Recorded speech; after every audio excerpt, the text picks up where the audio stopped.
It's never too warm for a bowl of soup, especially if it's a cold soup like gazpacho.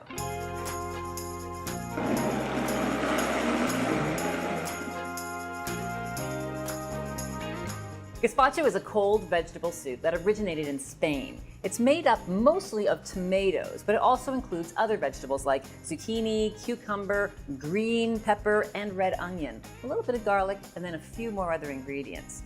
The main thing that you want to remember is that when you're pureeing this soup, and it's done very easily in a blender, the seeds and skin of tomatoes can be very bitter. So we're going to do one step to begin with that removes the seeds, removes the peel. It's really easy and a great technique to know.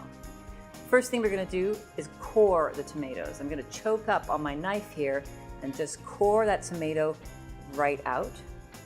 Then I'm going to score the tomato. So turn it over and make an X in the top of the tomato. And we're going to do that with all of our tomatoes. So once you've prepared all of your tomatoes, you're going to need some boiling water. So bring a pot of water to the boil and prepare an ice bath with just a bowl of water with some ice cubes in it. Now we're not going to cook the tomatoes, we're just going to blanch them and then shock them right away to stop the cooking. So we've got our boiling water here. Let's get a slotted spoon, pop the tomatoes into the water all at one time, and then we're going to watch it. It only takes about a minute or two. Now what we're looking for is to see the peel start to come away from that area that you scored. Once you see it start to peel on its own, let's take them out and pop them right into the ice bath. So let's take our tomatoes here and push them down into the water. When they're cool enough to handle, they're cool enough to bring out of this ice bath. And look at this peel. This peel is coming right off the tomato. Just go ahead and remove the rest of it. Once you have all of your tomatoes peeled, you no longer need that ice bath, so set that aside. The next step is, of course, to seed them. So we've cored, scored, blanched, shocked, peeled, now we seed them. Cut them in half. So just pull those seeds out of the tomatoes with your fingers, leaving just that nice dark colored flesh behind. And then put those back with the rest of our vegetables and clean up this station. So now let's get our blender ready for all these ingredients. The tomatoes can go right in. We're also going to have to seed our pepper. To do that, I actually cut down around the side of the pepper, around the seed packet, getting as much of that flesh as possible, but not any of the seeds. The pepper goes right in. Now cucumber. I'm going to cut off just the ends, and then cucumber seeds are also kind of bitter, so I'm going to drag my knife down, cut that in half, and I'm going to scoop these seeds out with a spoon. These can go right in. We're going to use half a zucchini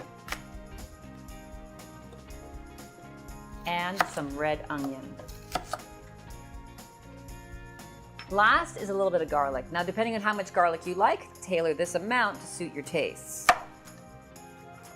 Pop this all into your blender, and then we're going to slowly pulse this to chop it up.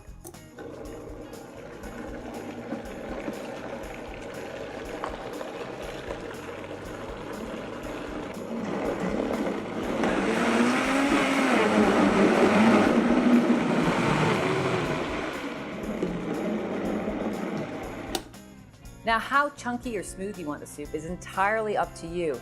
We've mashed all our vegetables together now. I'm going to add a little more tomato in the form of tomato juice and blend this slowly.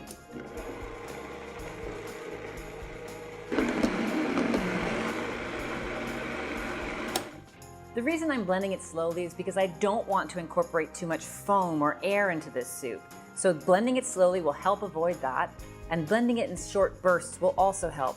I like to see a little bit of that chunk left in the gazpacho, so for me, this is good. But a critical step right now is to season this up and to chill it. So to season this, I'm going to add a little bit of red wine vinegar, a little bit of olive oil for a little smooth flavor and texture, salt and pepper, of course. And then depending on the ripeness of my tomatoes, I may add a pinch of sugar. Now, better than adding sugar to your gazpacho is to use the ripest, most delicious tomatoes that you can find. So why not make this in the end of August?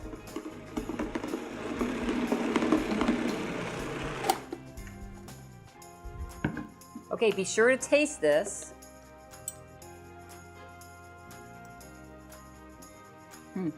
That's so refreshing, and it's only going to get better after we put it into the refrigerator to chill properly. Those flavors are going to blend beautifully.